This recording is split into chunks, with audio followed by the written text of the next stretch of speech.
வணக்கம் மக்களை, welcome to my channel. நம்ம கட்டுத்தரையில் நிறைய கோழிகள் இருக்குது. அந்த கோழியில் இவர் வந்து ஸ்பெஷல் சைல்டுன்னு சொல்லலாம். எப்படின்னு பார்த்தீங்கன்னா, இவருக்கு ஒரு வாய் வந்து கோணச்சிட்டு இருக்குங்க. அதனாலேயே இவருக்கு என்னென்னா இறைய அதிகமாக எடுத்து சாப்பிட முடியாது. கொத்த இதை 1-2 தான் வரும். அதே நேரத்தில் நம்ம ஒரு கப்பல் அதிகமாக வச்சு கொடுக்கும்போது அது நல்லா பொறுக்கி சாப்பிடுவோம். ஏன்னா ஏப்பா நீ கப்பல் அள்ளி கீழே கூட வச்சிடலாமேன்னு கேட்பீங்க.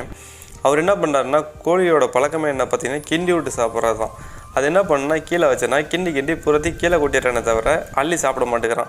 அதுக்கோசரமே மேக்ஸிமம் என்ன பண்ணால், நான் என்ன எந்த ஒரு வேலையாக இருந்தாலும் சரி, ஃப்ரீயாக இருந்தாலும் சரி, கரெக்டாக நம்மளை பார்த்துட்டு அவன் பசிக்குதுன்னு ஒவ்வொரு டைம் முடியாது நம்மகிட்டே கேட்பான், கத்திக்கிட்டு இருப்பான் கிட்டேயே வந்து.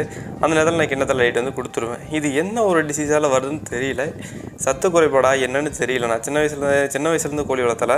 இப்போ மேக்ஸிமம் பார்த்தீங்கன்னா ஒரு 1 இயராக தான் கோழி வளர்த்திட்டு இருக்கேன். இது எந்த குறைபாடுனால வருதுன்னு தெரியல. தெரிஞ்சவங்க மறக்காத கமெண்டில் சொல்லுங்கள். ஏன்னா நெக்ஸ்ட் வர பேட்சிங்கில் இது மாதிரி வராத பார்த்துக்கலாம். ஏன்னா அதோட கஷ்டம் ரொம்ப